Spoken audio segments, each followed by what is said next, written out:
Hello, welcome to the Paper Snob. This is Tara. Today I am working on a haunt called May I Scraplift You. This is a monthly haunt for the second Saturday of each month, and we choose somebody that we would like to scraplift, and then we just scraplift their layout. I have chosen Lisa Cuneo. She is my scrapbook table on YouTube. This is her gorgeous 2-page layout that I chose to scraplift, and I'm probably going to do pretty much a direct scraplift of her layout. This is one way that I try to make sure that I can get my Christmas layouts done, and so this is going to be a Christmas page. I do have more photos than she does on hers, and that's just because I was only able to trim down so far, and so that is how I did that. I've got 2 piles, one for the left, one for the right. I'm hoping to not mix them up in the middle of this. I have chosen Pretty Little Studios Comfort and Joy for this layout. I almost hate to use this piece of paper. Thankfully, I have 2 pieces of it, so I can use this gorgeous side on another layout at another time. So, and then I have all of the embellishments on here. This is also going to help me use the Rick Rack prompt on the Counterfeit Kit Challenge blog bingo that we're doing for Christmas over at Counterfeit Kit Challenge blog. I'll post that link to that Facebook community group and the blog down below if you are not familiar with them. We have great fun over there, and our entire goal in that Facebook community group is to help you use your stash. So that's pretty awesome. The additional things that I have here are some of the assemblage required, the current year's advent calendar.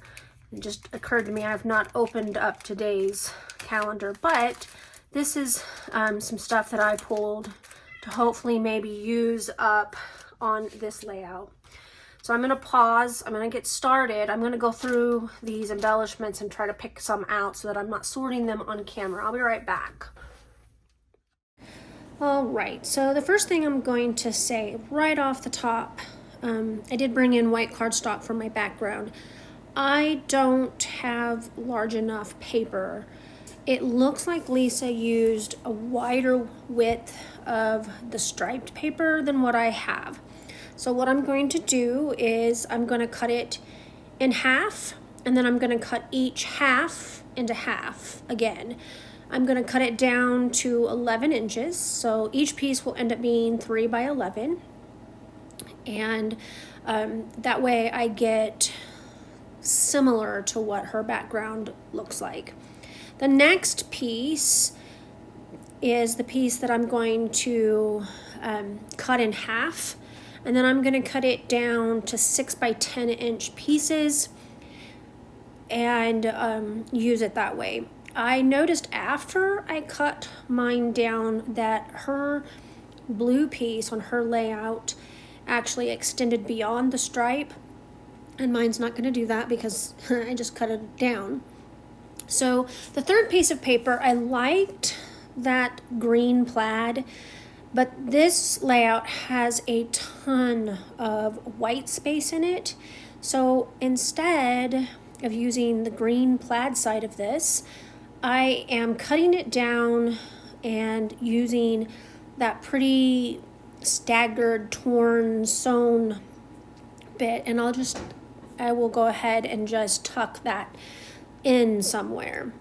I'm grabbing my corner rounder, and I'm just gonna sort of kind of start building this background, and then I'm gonna shut the camera off and glue things down.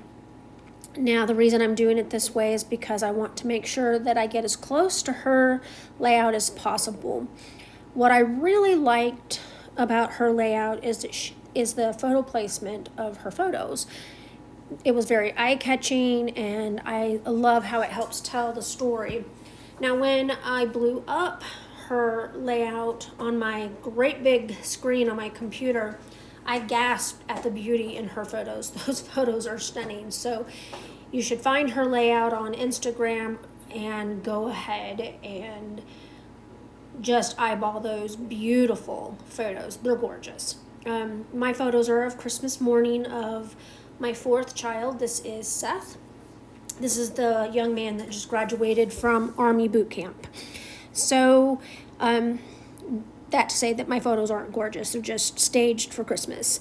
I am pulling in these acetate pieces from Some Assemblage Required Advent Calendar, and I'm going to use those in the places where it looked like Lisa put rub-ons. I did not pull rub-ons out. I just am trying to figure out how this is going to end up on here.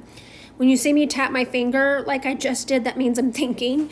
And I guess I do that quite often, but now I am just kind of going through my photos. I do want to talk about these photos just a little bit because I feel like I wasn't clear.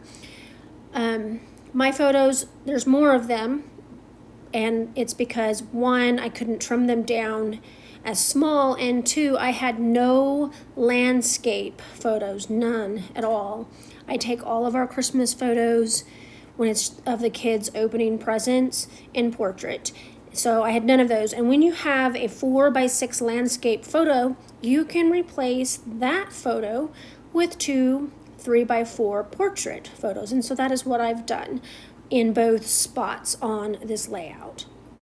All right, off camera, while I was gluing the background down and putting the stickers down in place of the rub-ons, I decided to ink the edges of all of my pattern papers, and that was mostly because, as I said, they were getting lost because there's so many or so much white in this layout. So I inked all of the edges, and then I matted my photos in craft paper and I inked the edges of those too, and that really helps to differentiate each pattern paper and the photo mats on the layout. So I am fairly happy with that choice and that decision. As I already said, I am participating in May I Scraplift You and the Counterfeit Kit Challenge blog Christmas Bingo that we have going on over there. I will have that information listed down below about Counterfeit Kit Challenge blog. We would love to have you participate.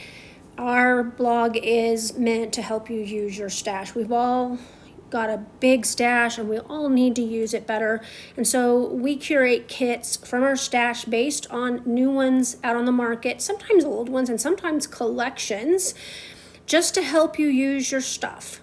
So what I'm doing now is I'm kind of putting in the embellishments that I chose. She had some round labels that she tucked into her layout, and I decided not to use round labels.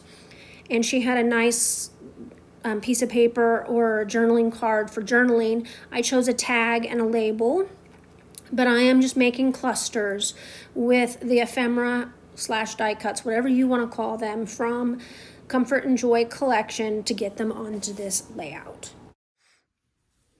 All right, I got this layout completely finished. I've got some trimming that I need to do with the acetate stickers that kind of go off the edge of the page, but I'll do that after I turn off the camera.